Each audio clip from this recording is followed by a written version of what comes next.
Heavyweight boxing fans, what's the deal? Wait till a few you show up, man. This one is going to be short. I know I always say it's going to be short, and then I'm going 50 minutes, but this one will be short. So hopefully you guys catch this one on archives. All right. Want to give my quick opinion about. I see Daniel Dubois. He is set to fight Richard Larte April 27th. And then also want to give my opinion about the weigh-in I seen today with James Coleman. What's good, man? This one gonna be quick. I know I say I'm gonna be quick and I'll be an hour usually, but this one's really gonna be quick, man. But give my opinion about Dubois versus Larte, and I'm gonna talk about the weigh-in that I seen today with you know, for the Errol Spence Mikey Garcia card. I'm gonna do a breakdown of that fight tomorrow. All right. But the two heavyweight fights that's on the undercard, Arreola versus Augustine, and also you have Corbin versus Martin. All right, so let me start with Dubois versus Larte. I like the fact that Dubois is back in the ring quick, because he just beat Razvan Kanjanu last week. Sparked him out, you know what I mean? So I'm glad that he's back in the ring quick next month. Larte is rated number 14 by the WBO. You know, he's from Ghana. He's a strong fighter. I seen his lone loss was a guy named Ergun Merson. I couldn't find that fight on YouTube. According to BoxRec, Larte retired after I think the 5th round. He didn't come out for the next round, so he retired. I'm not sure why. Didn't get to see footage of that fight. Now, the guy he lost to, the Merson dude, I do remember his name from 2008 when he was in the Youth Amateur Championships. He fought Joey Dueco in the gold medal round, and Dueco beat him back in 2008. So, all right, so I've heard of that name before, but I didn't get to see him fight Larte. All right, but when I have seen Larte fight, he is a high guard. He's strong, has a, you know, he looks the part as far as his physique. He's 6'5". I don't know his reach, but he likes to come forward, put up the high guard. He wants to drill you with right hands and left hooks. All right, that's pretty much what I see when he goes back. It's pretty much high guard. I've seen a few times in a couple fights where he'll kind of get in a elusive type of style with his hands down, but that's when he feels comfortable and you know that he can pick you apart like that. All right, but usually it's high, tight guard, walk you down with a jab, right hand, left hook. CB Sports was good, bro. So that's what I've seen from Larte. All right, so I think he'll go in there against Dubois. He'll put up a high guard. He'll try to come forward, land the right hand, left hook. But I think Dubois has I think his artillery and his firepower is much heavier than Larte. All right, and then there's times when I've seen Larte fight, he is susceptible to, when he's inside, he'll just hold from that close range like that. He'll just clinch and hold. Whereas Dubois is going to try to fight out of that. And I think Dubois will fight him when he doesn't want to fight. And I think he's going to try to back him up when it starts off. Larte, even when I look at the journeyman he's fought, he hasn't even fought some notable journeymen like a Jamal Woods or Camille Sokolowski or John Bolden or anybody like that. He hasn't even fought guys like that yet, man. So not even no notable journeyman, you know what I mean? And then the guy that his toughest guy that he fought, at least in my opinion, Merson, was the guy that he retired after the 5th round. So, but he is rated number 14 by the WBO, you know what I mean? So technically Dubois is fighting a world rated guy, you know what I mean, that's in the sanctioned body top 15. Take it for what it's worth. But I do like I said, that Dubois is back in action just like that quick, you know what I mean, the very next month, especially coming off a 2-round fight where he blew the guy out.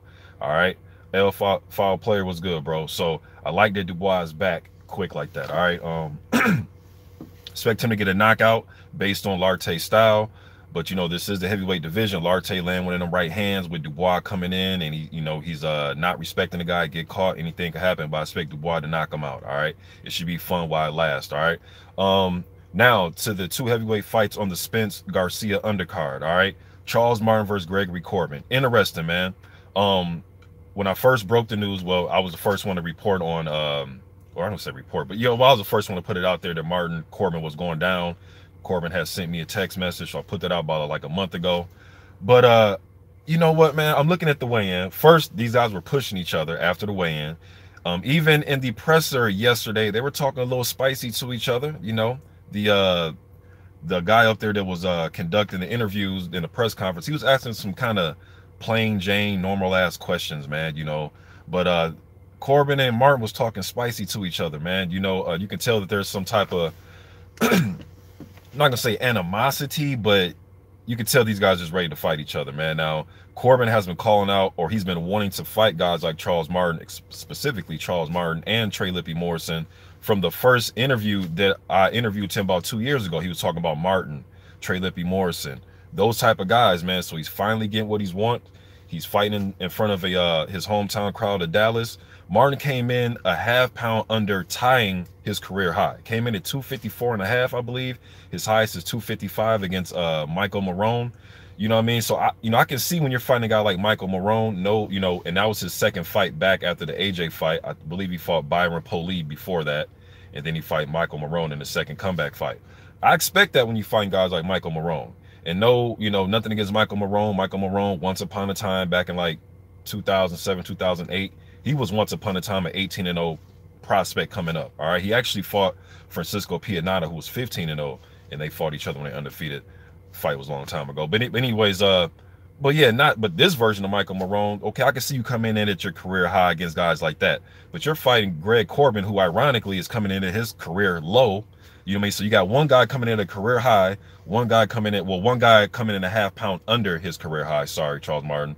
Then you got Gregory Corbin, who's coming in at his career low. All right, he's 15-0. He was a good amateur back in 2007, 2008. You know what I mean? So, man, I really don't know who to pick in this fight, man. But I think I'm gonna roll with Greg Corbin, man. Not because I've interviewed the guy, but just, like I said, I don't think Charles Martin's taking him serious, man. And I seen an interview. Damn, I forgot who gave him the interview, man. It could have been Seconds Out. Maybe it was Fight Hype. I forgot. But they did an interview with Charles Martin yesterday. And he was talking about that he don't expect this fight to go no more than 2-3 rounds. Just the way he was saying it, like, yeah, 2-3 rounds, and I'll be back in my seat to watch the main event. You know what I'm saying? Like, so I don't know if he's taking this dude serious, man. So now you can say, hey, Mr. Boxing, he's confident, right? This is the same guy that said he walks the earth like a god, right? So, but just looking at this, his, half-pound under his career high, man, I understand fights aren't literally, technically won or lost on the scale, but at the same time, though, man, it's kind of telling to me, again, it's a half-pound under his career high. He's 254.5.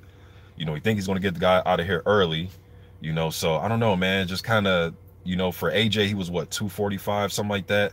For Dueco, not Dueco. Yeah, for the Dueco fight, he was like 238.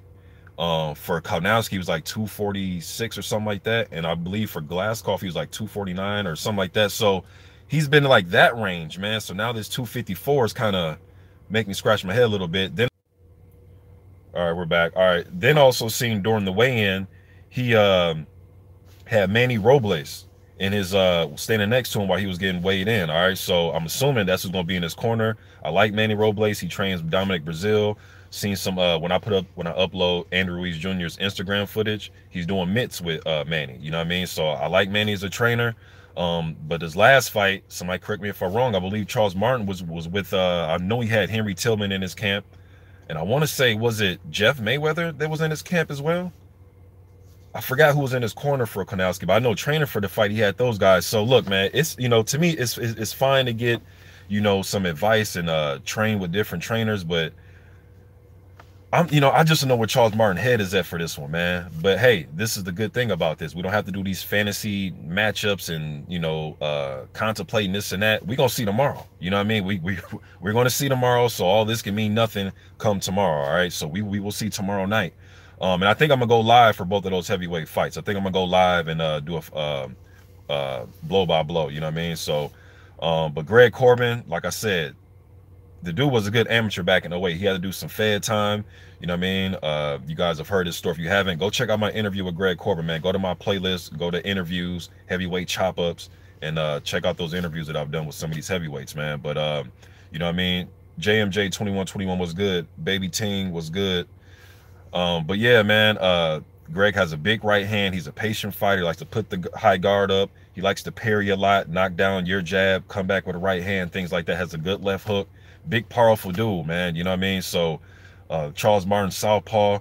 I've seen him against Dueco hop in and out with combinations, and I've seen him be flat-footed and go to war with a guy like Adam Kaunowski. He came on late in that fight. I gave that fight to Kaunowski 6 rounds to 4, but I thought Martin was coming on late in that fight. All right, so we'll see tomorrow, man. But just their weights is kind of telling to me. One guy, like I said, career low. Another guy, half-pound off of tying his career high. So we'll see tomorrow. All right, then Arreola versus Augustine. Arreola came in at 239. Really good weight. I think that's his lowest weight since he fought Kaufman.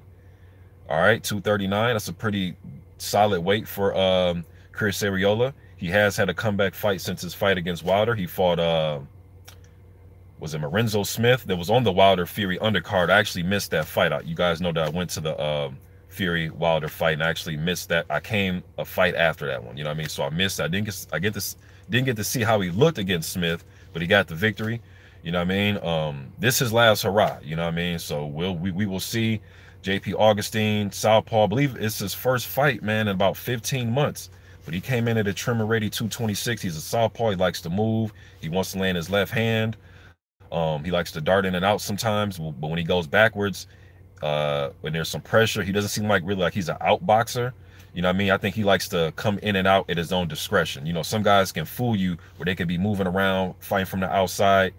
But sometimes they can look good doing that when it's up to them and, you know, they're doing it at their own discretion. You know what I mean? It's like they're contingent upon if you're going to put a lot of pressure in your landing shots on them that they'll go the outboxer route. You know what I mean? Sometimes guys freeze up, put the high guard up and hold. Sometimes guys just fall apart completely when they go backwards. All right. But we will see. You know what I mean? So just my quick opinion on both of these fights. Augustine ready, trim 226. Arreola 239 is a good weight for him. Hey, man, this might be a Seth Mitchell moment for him, man, where he's coming back against a guy. Now, Augustine isn't being hyped up the way Seth Mitchell was, but you guys know what I mean. Fighting a guy where, you know, the record looks nice, and there's a possibility that Arreola can lose the fight. But this may be a Seth Mitchell moment, man, where he comes in here and blows him out in a round or two. You never know, man. But Augustine seems ready. Arreola seemed ready. It was a good, intense face-off between the two. So you're going to have a southpaw against a pressure fighter. Should be some good heavyweight scraps tomorrow, man. But I appreciate the few of you that tuned in. I know you guys know I never have any rhyme or reason to my live videos, man. But I'll be back tomorrow. I'm going to do both of the heavyweight fights on the Spence Garcia undercard, blow by blow. And I'm also going to do a video on Spencer Garcia tomorrow. All right, get my little, you know, what I think about the fight before it happens, all right? Appreciate y'all showing up, man. I'm gone.